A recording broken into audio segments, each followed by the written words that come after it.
March 1943. The North Atlantic is a graveyard. In the first 20 days of this month alone, 97 Allied merchant ships have gone to the bottom. Over 500,000 tons of steel, fuel, and food meant for Britain. The U-boats are winning. Admiral Karl Dönitz commands over 400 operational submarines, and his wolfpacks are bleeding the convoy routes white. The Allies are losing the tonnage war, and everyone knows it. Britain has maybe 3 months of food reserves left, but something is changing beneath those cold, dark waves, something the U-boat commanders don't yet understand. Before we jump back in, tell us where you're tuning in from, and if this story touches you, make sure you're subscribed, because tomorrow I've saved something extra special for you. The technology exists on both sides. Hydrophones, really just passive listening devices that pick up the sound of propellers churning through water. Every navy has them. German U-boats carry GHG, hydrophones, decent equipment, sensitive enough to detect a convoy from maybe 8 to 10 miles if conditions are perfect. The problem is that perfect rarely happens in the Atlantic. Temperature layers bend sound waves, storm noise drowns out distant contacts, and German hydrophone operators, good as they are, work with equipment designed in the late 1930s. It hasn't evolved much since then. American and British researchers, meanwhile, have been obsessing over a problem the Germans think they've already solved well enough. At the University of California Division of War Research, at the British Admiralty Research Laboratory, teams of physicists and engineers are treating underwater acoustics like a brand new science. They're not just building better microphones, they're mapping how sound behaves in seawater at different temperatures, different depths, different salinities. They're discovering that the ocean isn't just water, it's layers, channels, ducts that can carry sound for distances nobody thought possible. The breakthrough comes in the form of improved sonar arrays and signal processing. By early 1943, American destroyers are being fitted with QHB sonar systems, vastly more sensitive than anything afloat a year earlier. But sensitivity alone isn't the revolution. The real game-changer is understanding propagation. Allied scientists have figured out that under the right conditions, specifically in the thermocline layers common in the North Atlantic, sound doesn't just radiate outward and fade. It bounces. It channels. It travels in what they're calling deep sound channels that can carry the distinctive cavitation noise of a submarine's propeller for 20 miles or more. 20 miles. Think about what that means in tactical terms.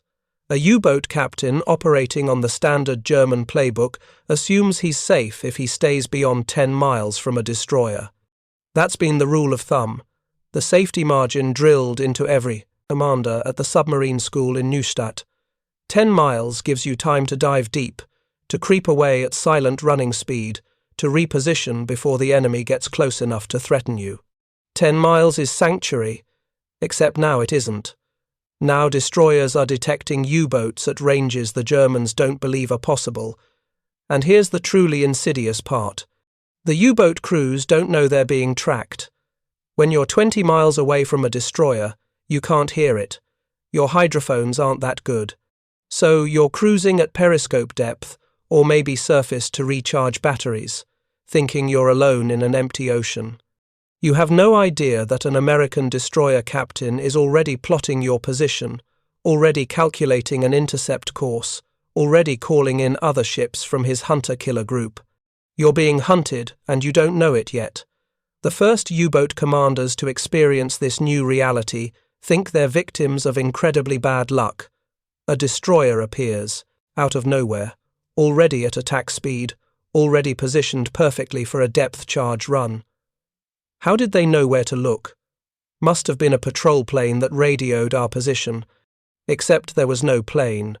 Must have been a coincidence, except it keeps happening. By mid-1943, U-boat radio traffic back to Dönitz's headquarters is filled with confused reports. Commanders describing destroyers that seem to know exactly where they are. Attacks coming from directions that don't make tactical sense unless the enemy had advanced warning. The German Naval Intelligence Service, the BDIenst, starts investigating. Have the Enigma codes been broken? Is there a security leak? They're looking in all the wrong places because the answer is simpler and more fundamental than cryptography. The answer is physics. The Allies have learned to hear farther than the Germans think anyone can hear. The destroyer USS Borie provides a perfect case study. She's a Clemson class, 4-stacker, commissioned back in 1920, ancient by wartime standards, but she's been updated with the latest detection gear. In her sonar room, a space barely larger than a walk-in closet, 2 operators sit in front of their equipment wearing heavy headphones. They're listening to the ocean, not just listening, interpreting. The QHB sonar system feeding their headphones is a masterpiece of incremental improvement. Each hydrophone element in the array has been carefully calibrated. The amplification circuits reduce background noise by a factor of 10 compared to previous models. But the real magic is in the processing. Unlike earlier systems that just made sounds louder, the QHB incorporates filtering circuits that can isolate specific frequency ranges.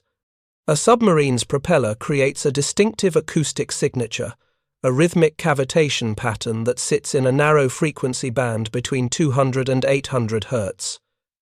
Surface ships create noise across a much broader spectrum.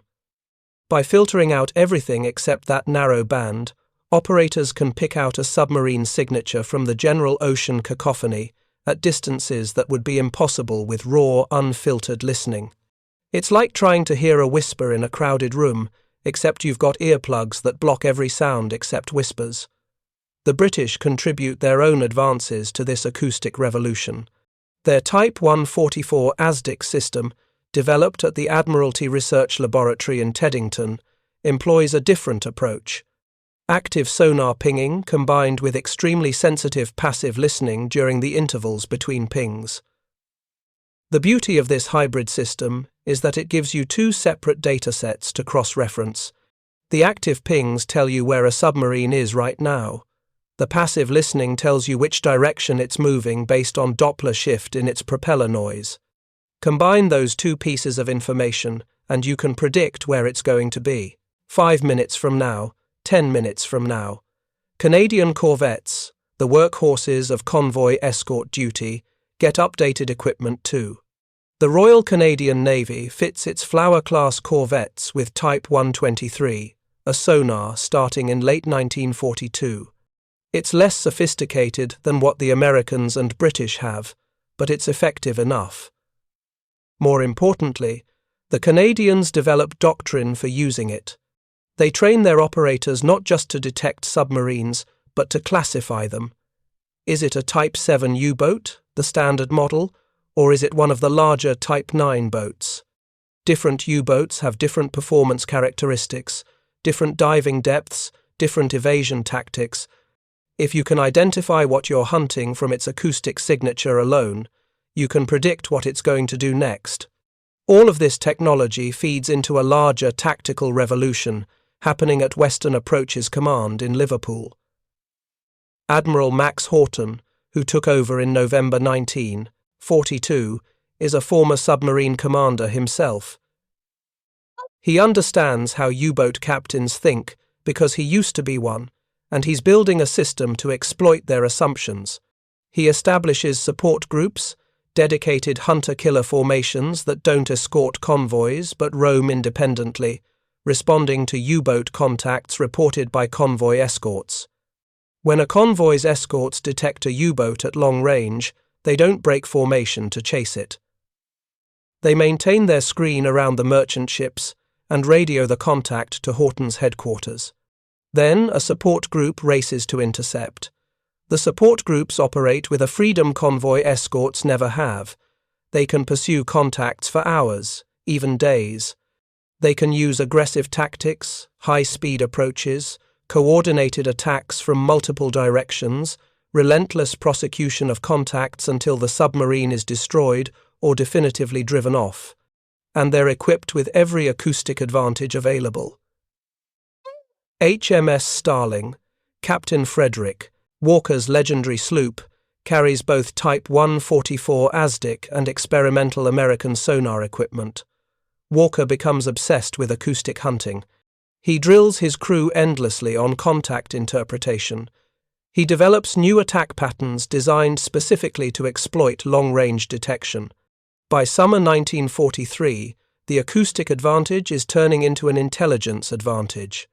Allied operational research teams are collecting data from every U-boat contact, every attack, every kill. They're mapping where U-boats operate, what depths they favor, how they respond to different threat profiles. This data feeds back into tactics.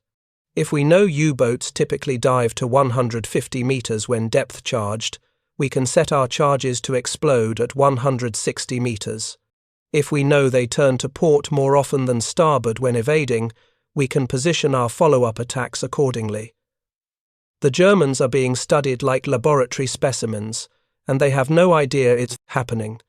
The technical specifications matter here. American AN SQS-4 sonar, introduced in mid-1943, operates at 24 kHz, with a beam width of just 8 degrees. That narrow beam means pinpoint accuracy. British ASDIC operates at slightly lower frequencies, around 20 kHz, which gives it slightly better range in cold water. The differences are subtle, but operators learn to use them. In warm surface waters, use higher frequencies. In deep, cold Atlantic water, lower frequencies penetrate farther. It becomes an art informed by science. The hydrophone operator aboard U-664 hears it first. A faint, rhythmic pulse, so distant it's almost subliminal. He's 22 years old, trained at the submarine school in Pillow, and he's been listening to the Atlantic for 8 months now. He knows the difference between whale song and propeller wash, between a fishing trawler and a destroyer. This sound. He tilts his head, adjusting headphone pressure against his ears. This is a destroyer. Maybe 2. But the bearing is all wrong. He reports to the watch officer, who immediately summons Kapitän-Leutnant Adolf Graef, the boat's commander. Graef has been asleep in his tiny cabin, catching whatever rest he can between the endless demands of command. He's in the control room within 30 seconds, hair disheveled, eyes sharp. What's the bearing? The hydrophone operator gives him the numbers. Graef does the mental calculation. If that's accurate, the destroyer is at least 15 miles away. Maybe more. 15 miles. Graef frowns. His hydrophone operator is good, one of the best. But everybody makes mistakes. Sound does strange things in the ocean. Sometimes you pick up coastal traffic reflected off an underwater ridge and think it's nearby when it's actually 50 miles distant. Sometimes temperature inversions create ghost contacts that don't exist at all. Keep monitoring, Graef orders. Let me know if it changes bearing or gets closer. He's not concerned yet. 15 miles is nothing. If it's real, they have all the time in the world to slip away. 40 minutes later, the operator reports again. The contact is closer, definitely closer. Now maybe 12 miles, and the bearing is steady. That means the destroyer is coming straight toward them. Telling and preparing this story took us a lot of time, so if you are enjoying it, subscribe to our channel, it means a lot to us. Now back to the story. Still not a crisis. U-664 is at periscope depth, barely making 5 knots, and they can dive deep anytime they need to. But Graef is starting to feel the first tickle of unease. How is that destroyer navigating straight toward them? Has a patrol plane spotted them and radioed a position? He scans the sky through the periscope. Empty. Nothing but broken clouds and grey water. This is the moment when U-boat captains start to realize something fundamental has changed. Graef has done this before. Evaded destroyers, played the waiting game, survived depth charge attacks. The pattern is always the same. You hear the destroyer when it's close, maybe 6 or 7 miles out. You have time to dive, to go silent, to creep away at 2 knots while the destroyer searches the area where you used to be. By the time it gets there, you're gone. The ocean is vast, and a submerged submarine is a tiny needle in an enormous haystack. The odds favor the hunted, not the hunter. But this destroyer isn't following that script. It's coming from too far away, approaching too deliberately. Grafe orders the boat to 100 meters, shutting down everything except essential systems. Electric motors only, minimum speed, absolute silence throughout the boat. Every man knows the drill. No talking, no unnecessary movement. Even coughing is suppressed. They become a hole in the water, a void, mechanically indistinguishable from the surrounding ocean. This has always worked before. The hydrophone operator keeps his hand raised, fingers signaling the bearing updates that he dares not speak aloud. The contact is still closing. Now 10 miles. Now 8. It hasn't wavered. It hasn't searched left or right the way destroyers do when they're hunting blind. It's coming straight for them like it knows exactly where they are. Grafe feels sweat forming despite the cold. The control room temperature is maybe 50 degrees Fahrenheit, and his breath mists in the red emergency lighting, but his palms are damp. At 6 miles, U-664's hydrophone operator can distinguish the individual propeller beats. It's definitely a destroyer, a big one, American or British. Probably doing 18 knots, war emergency speed, the pace a destroyer uses when it's committed to an attack run. But how? How does it know? Grafe cycles through the possibilities. The Enigma codes. Have they been compromised? Is British intelligence reading their radio traffic? But U-664 hasn't. Transmitted in 16 hours. Radar.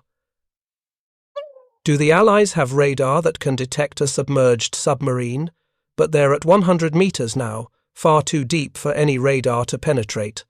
The only possibility left is the one Grafe doesn't want to believe. Their sonar is better than ours. Significantly better. Better enough to track us from distances we think are impossible. He's heard rumors.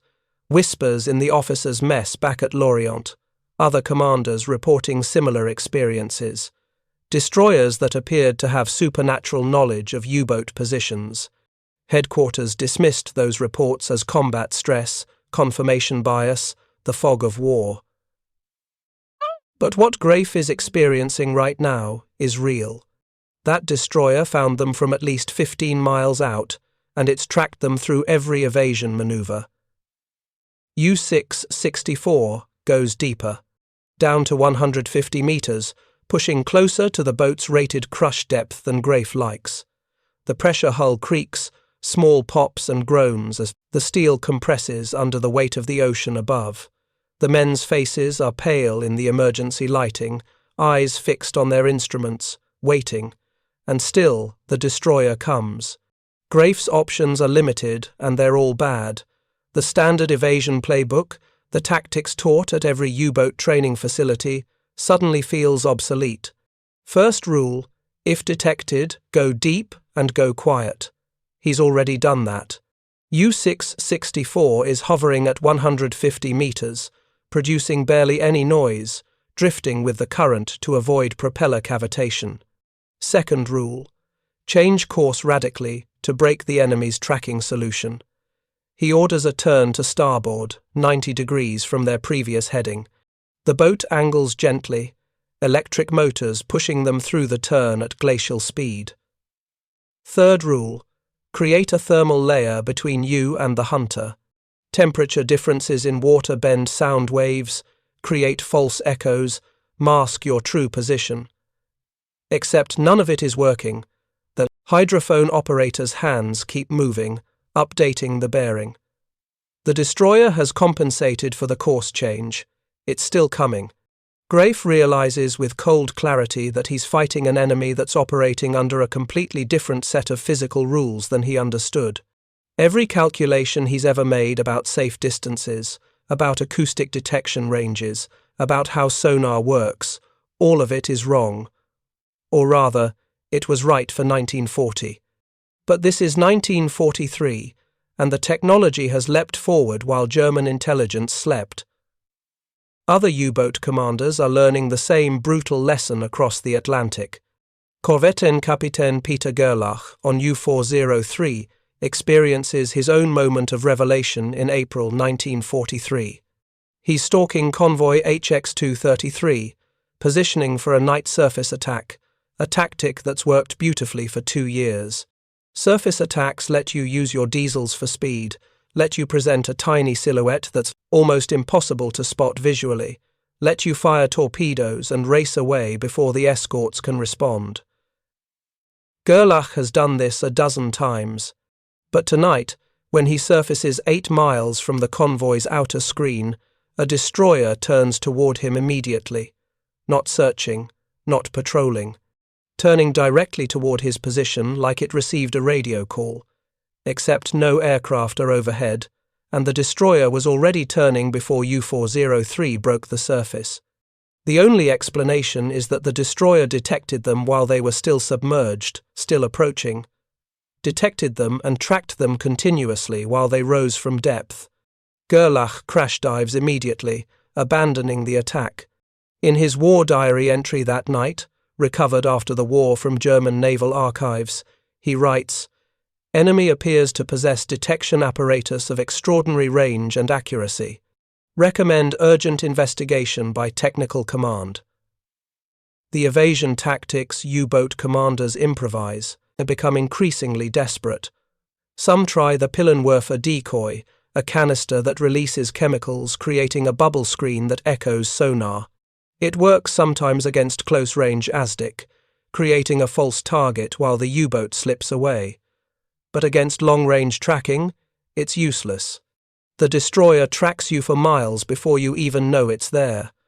By the time you're dropping decoys, it's already positioned other ships to cut off your escape routes.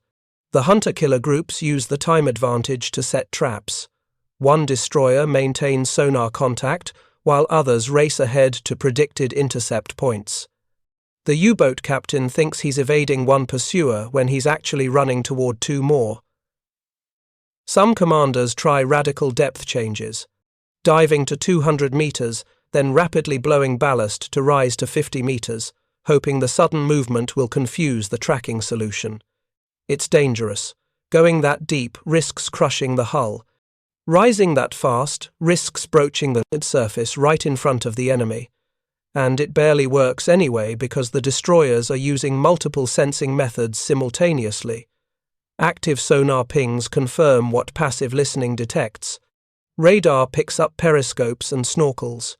High-frequency direction finding, called Huff-Duff, triangulates radio transmissions.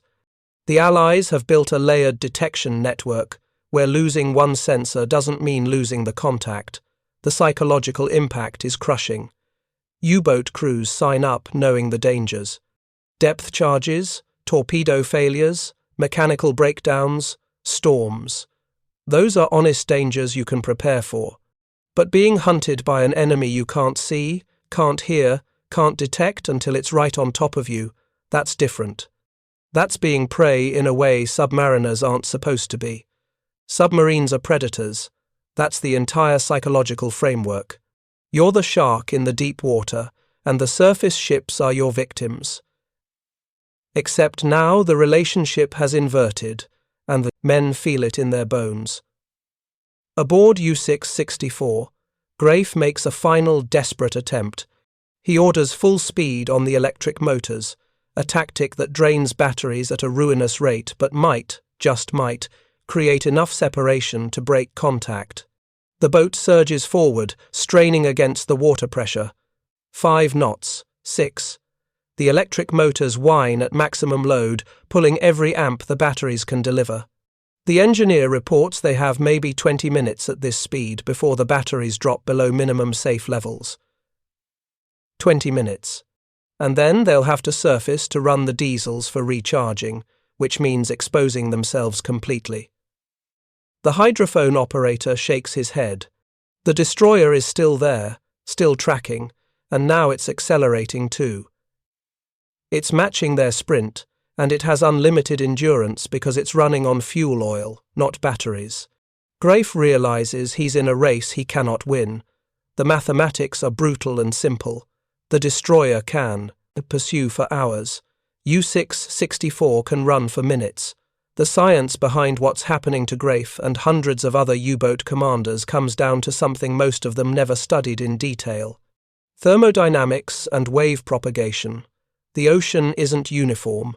It's stratified into layers of different temperatures, and those temperature differences change how sound moves through water. In the Mediterranean, where surface temperatures might hit 75 degrees Fahrenheit while water at 200 meters stays at 50 degrees, you get sharp thermoclines, distinct boundary layers where sound waves refract sharply, often bouncing back toward the surface. That's what U-boat commanders learned about. That's what they expect. But the North Atlantic in winter and spring operates under different rules. Surface temperatures hover between 40 and 50 degrees. The water is cold all the way down, and the temperature gradient is gentler. Instead of sharp boundaries that reflect and sound, you get gradual transitions that channel it. The sound waves bend continuously rather than reflecting abruptly, and under specific conditions, when a layer of slightly warmer water sits beneath colder surface water, you create what acousticians call a sound channel, or deep sound channel. Sound waves entering this channel at the right angle will bounce between the upper and lower boundaries, traveling horizontally for enormous distances with minimal energy loss. Allied scientists discovered this phenomenon through systematic research that began in 1941. Dr. Maurice Ewing, working with the Woods Hole Oceanographic Institution and the U.S. Navy, conducted extensive studies using hydrophones suspended at various depths. They detonated small explosives underwater and measured how far the sound traveled before becoming undetectable. The results shocked everyone involved. Under ideal conditions, a relatively small explosion could be heard over 900 miles away. The ocean wasn't absorbing sound the way anyone thought. It was transmitting it like a fiber optic cable transmits light. The frequency matters enormously. High-frequency sound, anything above 10 kilohertz, gets absorbed quickly by the water itself. The molecules vibrate, converting acoustic energy into heat, and the sound dies within a few miles. But lower frequencies, between 100 Hz and 2 kHz, travel much farther. Unfortunately for U-boats, that's exactly the frequency range where submarine propellers create most of their noise. A U-boat's propeller spinning at 150 RPM creates a fundamental frequency around 250 Hz, plus harmonics at 500 Hz, 750 Hz, and so on. These frequencies happen to be almost perfectly matched to the transmission characteristics of the deep sound channel. The Germans understand some of this. Their acoustic research isn't incompetent, but they've made different engineering choices based on different operational assumptions. German hydrophone development focused on maximizing sensitivity at close range, under the assumption that detection beyond 10 miles wasn't tactically relevant. Why invest resources in detecting something 15 miles away when your torpedoes only have a range of 5 miles? The German thinking was logical, but it missed the broader strategic picture. Detection isn't just about attacking, it's about avoiding being attacked. British and American researchers map the Atlantic's acoustic properties with unprecedented detail. The Admiralty sends research vessels to measure temperature, salinity, and pressure at hundreds of locations. They discover that the acoustic conditions change seasonally. In summer, surface warming creates better sound channels. In winter, storms mix the surface layers, disrupting the channels but creating other propagation paths. They learn that sound travels farther in the deep ocean basins east of the Raisand, mid-Atlantic ridge, than in the shallower waters west of it. Every piece of data gets compiled into acoustic prediction tables that destroyer captains carry in sealed envelopes marked secret. There's another factor the Germans underestimate: ambient noise reduction. Allied convoy routing deliberately avoids areas with heavy merchant traffic, fishing fleets, and coastal noise pollution. By steering convoys through quieter ocean regions, they create acoustic environments where submarine detection is easier. The convoys themselves become quieter too. Ships run at optimized speeds to minimize propeller cavitation. Escort destroyers sometimes reduce speed deliberately when listening for contacts because their own propeller noise overwhelms their hydrophones at high speed. It's a calculated trade. Give up speed temporarily to gain detection range. The Allies also exploit diurnal variations, daily cycles in ocean conditions. Sound propagation tends to be better at night when surface cooling creates favorable temperature gradients, so convoy tactics shift accordingly. During daylight, escorts maintain tight visual formations. After sunset, they spread out and listen. The U-boats, meanwhile, prefer night surface attacks for visibility reasons. They can see the convoy silhouettes against the sky. They're surfacing at precisely the time when Allied acoustic detection works best. The tactical preferences of both sides accidentally favor the Allies. Water salinity plays a role too. The North Atlantic has varying salinity levels depending on latitude. Higher salt content near the Caribbean, where evaporation exceeds rainfall. Lower content near Newfoundland, where rivers and melting ice dilute the seawater. Sound travels about 4 meters per second faster in saltier water. That doesn't sound like much, but over 15 miles it adds up to positioning errors that matter. Allied acoustic tables account for these variations. German calculations don't, because they're working at ranges where salinity effects are negligible. By mid-1943, Allied destroyer crews operate with acoustic prediction cards that tell them exactly what detection ranges to expect based on current conditions. Water temperature from bathythermographs. Sea state from visual observation. Background noise from hydrophone baseline readings. All of it feeds into expected detection range calculations. If the card says you should detect submarines at 12 miles in current conditions and you're not picking up anything, you're probably in clear water. If you do get a contact at 12 miles, you know it's real, not a false alarm. The USS Borie's captain, Lieutenant Commander Charles Hutchins, stands in the Combat Information Center studying the plot. His sonar operators acquired a contact 14 miles out, bearing 287 degrees, moving southwest at approximately 6 knots. Submerged, definitely. The acoustic signature matches a Type 7 U-boat, probably, one of the boats stalking convoy, ONS-20. Hutchins has been hunting submarines in the Atlantic since early 1943, and he's learned that long-range detection is only the beginning. Converting a distant contact into a kill requires patience, coordination, and tactics specifically designed to exploit the time advantage. He doesn't charge straight at the contact. That's the amateur move, the thing destroyer captains did back in 1941 when detection meant you'd already stumbled almost on top of the submarine.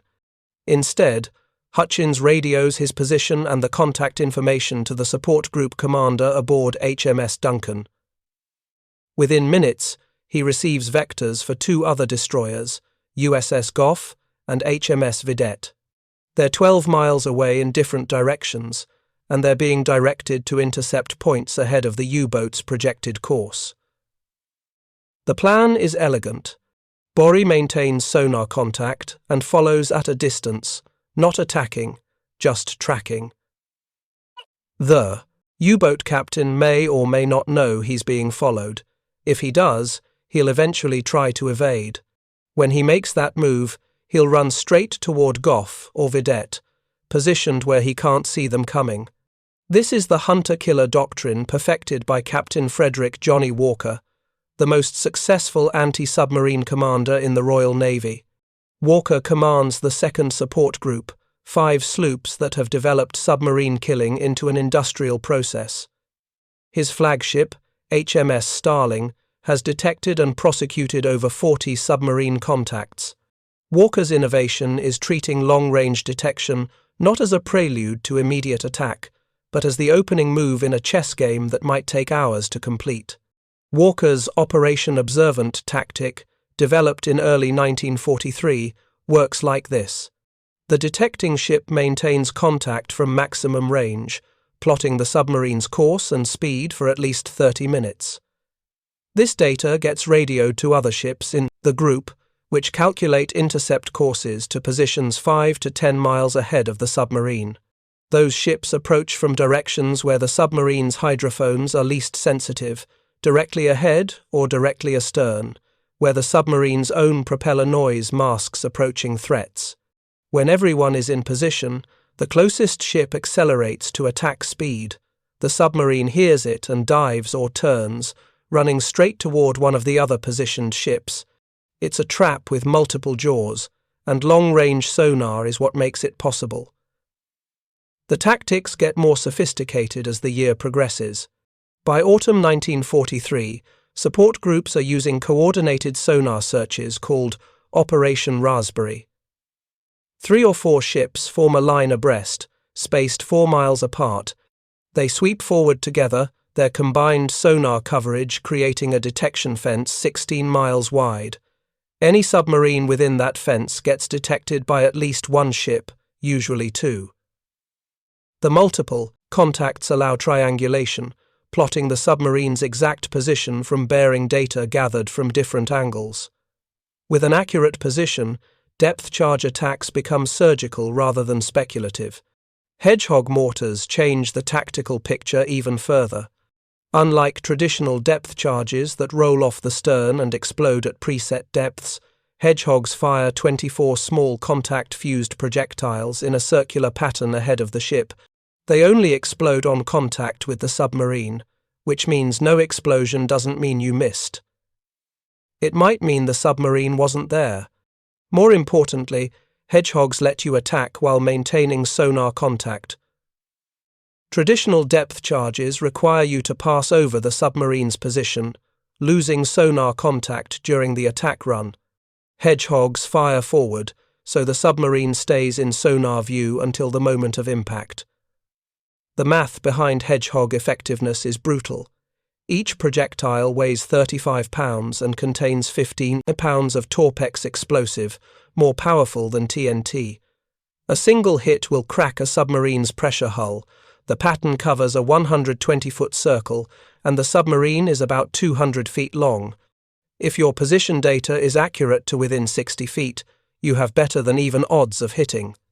Combine that with long-range tracking that gives you time to calculate a precise position, and suddenly submarine hunting becomes more science than luck. USS England provides the most extreme example of this new tactical environment. In May 1944, this destroyer escort sinks 6 Japanese submarines in 12 days, an achievement never matched by any ship in any navy. England does it using FM sonar for initial detection, followed by Hedgehog attacks delivered with machine-like precision.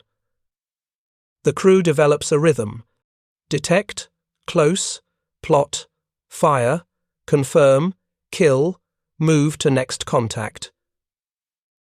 They turn submarine destruction into a production line process. American destroyer escorts, like USS Buckley, take the tactics even further into violence. In May 1944, Buckley detects U-6 at 12 miles, tracks it for 40 minutes, then forces it to surface with depth charges. When U-6 surfaces, expecting to fight it out with deck guns, Buckley rams it deliberately, embedding the destroyer escort's bow into the submarine's hull. Boarding parties jump across with submachine guns and hand grenades. It's the only known example of a U-boat being captured through hand-to-hand combat in the Atlantic. None of it would have happened without the long-range detection that gave Buckley time to position for the perfect attack. The convoy system itself changes around these new acoustic capabilities. Escort carriers, small aircraft carriers converted from merchant hulls, join convoys in 1943, providing air cover that was previously impossible. But the carriers are vulnerable to submarine attack, so they steam in the center of the convoy with a dedicated destroyer screen. Those destroyers use long-range sonar to create a protective bubble 20 miles in diameter.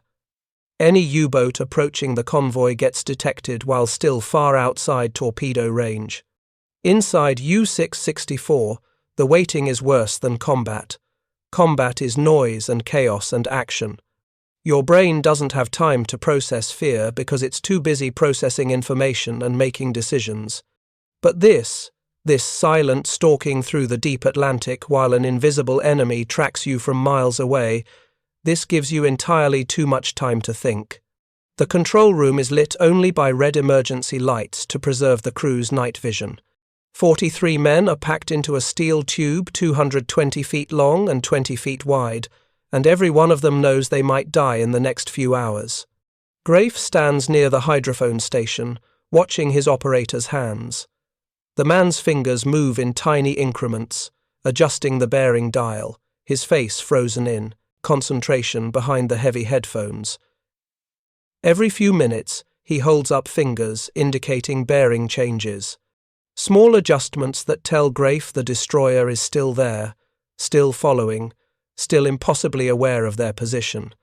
The control room smells like unwashed bodies, diesel oil, battery acid, and fear.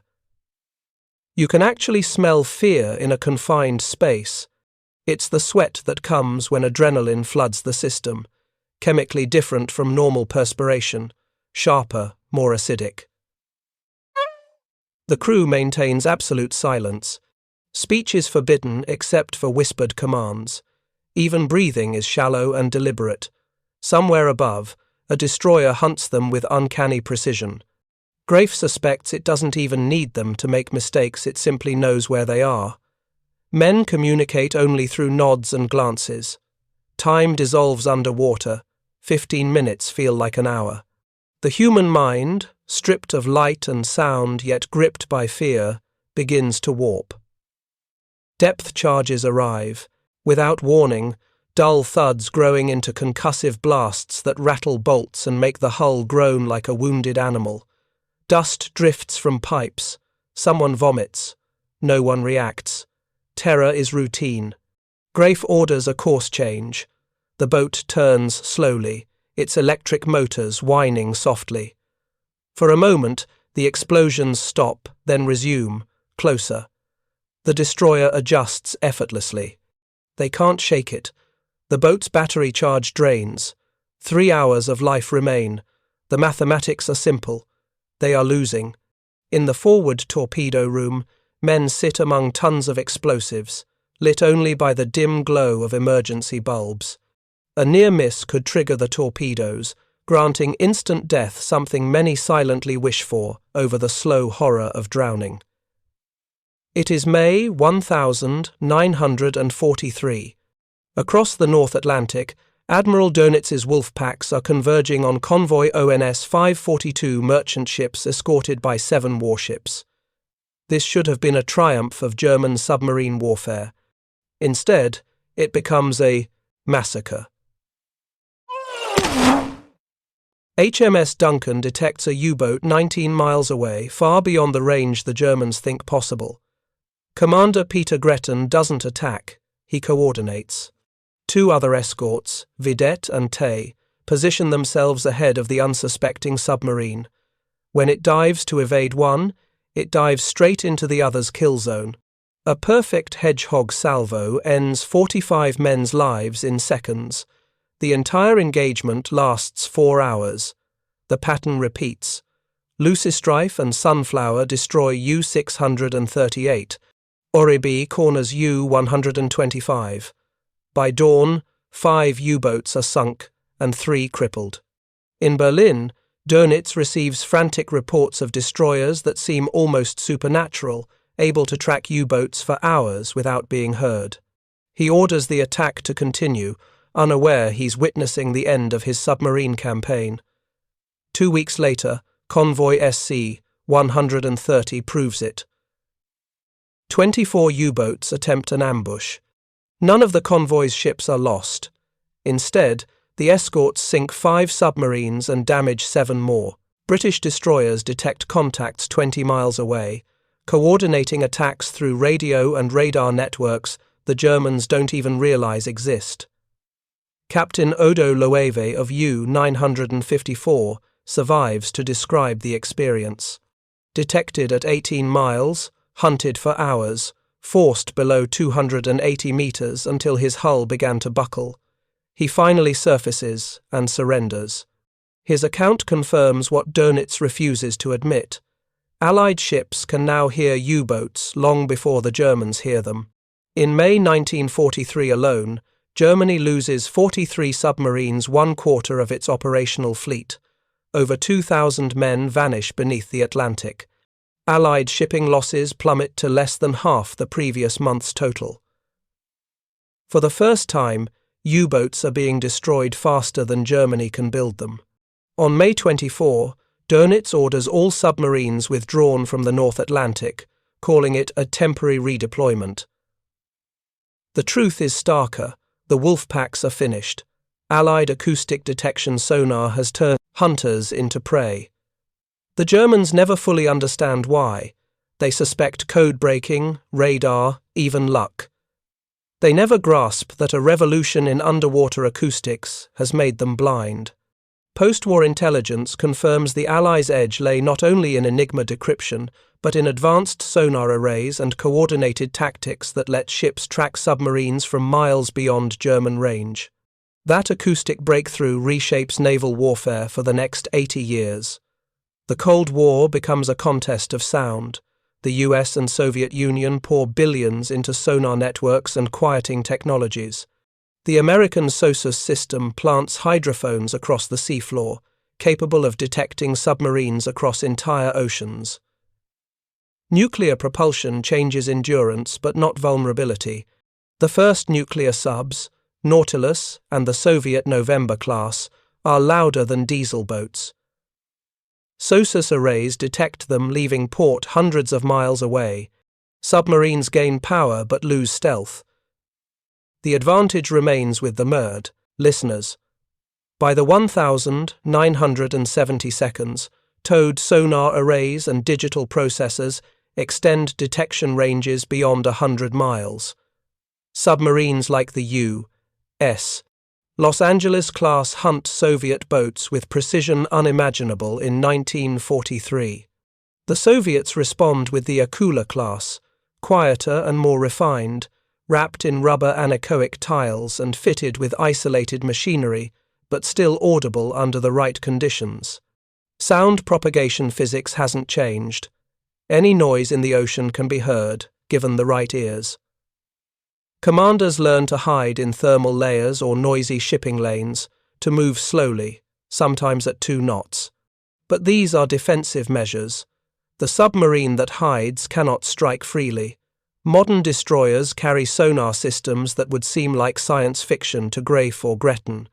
The American AN, SQS-53, can detect and classify submarines over 50 miles away, using active and passive modes simultaneously. Carrier strike groups now share sonar data across networks, creating defensive bubbles, 100 miles wide. Any submarine approaching such a force is likely already doomed. The art of listening, once practiced by exhausted men in the dark hulls of U-boats, has evolved into a science guided by algorithms, but human intuition still matters. Skilled sonar operators can distinguish whales from warships, identify submarine classes by their acoustic fingerprint. When interrogated after the war, Dönitz admitted he never truly knew why his fleet perished in 1943. He blamed radar, aircraft, and bad luck, but not sound. He died never realizing that the ocean had simply become transparent to his enemies. The lesson endures. The sea belongs to those who can listen best. From the crushing depths of the North Atlantic to the silent patrols of the nuclear era, the balance between hunter and hunted still depends on who can hear first. Up next, we have 2 more incredible stories that are waiting for you. Just click the image you want to watch and it will take you there. If you enjoyed this video, make sure to subscribe. It would mean a lot.